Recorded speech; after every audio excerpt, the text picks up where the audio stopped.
Ladies and gentlemen, representatives from the press, welcome to the Aviation Summit. In January, we would have thought this would be really different. We thought that we would all meet in Frankfurt and talk about the future topics of aviation and aviation industry in Europe and in the world. There would have been many topics that we would have discussed, especially concerning the future and the innovation of aviation. But now we have received an additional challenge, and nothing is as it was. In the current situation, the aviation industry and air transport have come to a standstill. They are faced with epoch-making upheavals. Already before the corona crisis, we have experienced many things that affect the aviation industry, and now with the corona pandemic, we have an additional major challenge. We all know the pictures. The airports are empty, deserted. There are some nations that had already stopped the international passenger transport entirely. In May, the passenger volumes concerning international flights from Germany dropped by 98%. The International Air Transport Association, IATA, expects a minus of 287 billion euros in the current year worldwide. This is an equivalent of a slump in 55%, and there's still some months coming. And of course, there's also some uncertainties concerning the aviation industry, but also customers and passengers are also insecure now. The global aviation industry will have to find a new way forward. And in February and in March, I already said that we are facing questions of how the global aviation industry will have to allocate differently. This applies to aircraft manufacturers, aircraft infrastructure, airport infrastructure, and airlines. Germany and Europe are faced with major challenges in the global competition concerning the competition with other locations in Asia and the United States. There are many jobs at stake. We need to give them a perspective. One thing is health protection. We have to make sure that we regain confidence of the passengers and the customers. On the other hand, we also have to protect and support the aviation industry. So the air carriers that are fighting to survive need assistance to be able to provide air transport after the crisis in the world and in Europe. And everybody tried what they could on a national basis, and during the last few weeks we undertook many European efforts. The aircraft manufacturers, the airlines and the airports were to be assisted and led through the crisis. But the crisis also means that we have new topics. Actually, it's a whole chain of questions that we will have to deal with today at the Aviation Summits with policymakers, colleagues from the different European member states, with the Commission, the members of Parliament. There's a record number of parliamentary representatives that will be present today, also representatives of the aviation industry. We would like to have new strategies to find a new way forward. We also need innovation. This means that we discuss new aircrafts that consume less. And the topic of innovation is also very important. Climate-friendly and crisis-proof. In the federal states of Germany, we are having the summer break at the moment. Some federal states are about to start their summer break. Many families are wondering how they should shape their vacation. Maybe today I will take the train, or I will use my car to go to my vacation destination. I will stay here in Germany maybe because I feel uncertain. And this is why policymakers have to make sure that they send out clear messages. And the first clear message is the following, and I'm really delighted that I can tell you that yesterday we have agreed on unitary standards in Europe for health protection in aviation.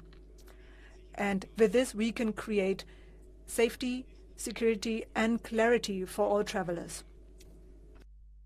The proposal that I made together with the associations and with the Federal Cabinet, and which was accepted, was also agreed to by the federal states. That is the obligation of a face mask starting 6 years old, the intensification of cleaning services and shorter cleaning intervals, information of travelers. That means that the digital assistance measures will inform travelers of any mandatory and recommended behavior, but they will also use leaflets, etc., to inform them.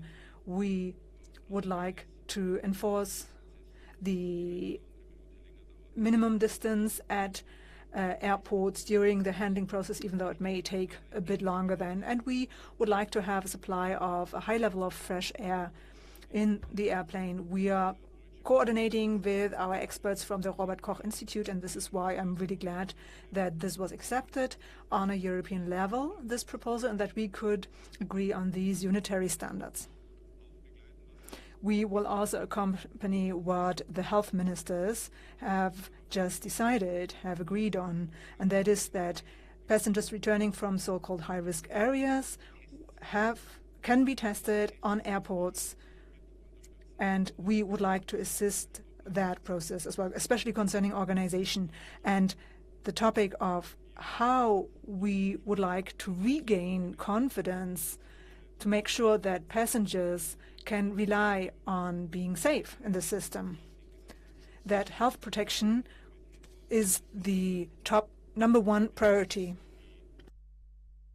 And this is why we very much appreciate the agreement of the EU health ministers. There are also other tasks that we have. The topic of blending alternative fuels. That means that we need to have clear messages to be of innovation, which we would like to actively shape to emerge better from the crisis. There are major tasks that we have to tackle concerning air navigation. We would like to avoid ghost flights and avoid unnecessary ghost flights. I would also mention single European skies, also concerning to make the airlines flexible so that they can maintain their economic operation, and that the EU Commission can set up rules in a way that the EU slot regulation also governs that takeoff rights and landing rights can be used in a more flexible way, so that flying on the former level will be possible again. And we also have to avoid that selling out of our air carriers. Europe has to have a strategic interest in supporting the airports, the airlines, and the aircraft manufacturing, and ensuring jobs at the same time. Of course, it will have an effect on us. This is why it is so important that we talk with the aviation industry and also with employees in the associations, and we have these conversations every day, and this is why I would like to discuss intensely with my colleagues today. So we will discuss the entire system today at the Aviation Summit. I would like to say that we need clear guidelines for decision-making for the next few months. And if demand allows it, then we will have another Aviation Summit within the context of the German Council presidency, because the aviation industry has got into such a difficult situation due to the crisis that we have to deal with that. It is not only the companies but also the passengers that would like to experience the freedom in Europe. And one principle of the European family was always the free movement of goods and persons. And that was a basis of the European community, of the European Union, of the European family. And this is why we have to make sure that we get this again established. And there are some other matters that we will discuss during the next few hours at the Aviation Summit. Unfortunately, it's a digital summit, but we have a record participation. Maybe this would not have been possible to have so many participants if we had hosted this in Frankfurt. Maybe these are the opportunities that we have provided by the digital format. And this is why we will work hard, and then afterwards we are going to respond to many questions of the representatives of the media. Thank you very much.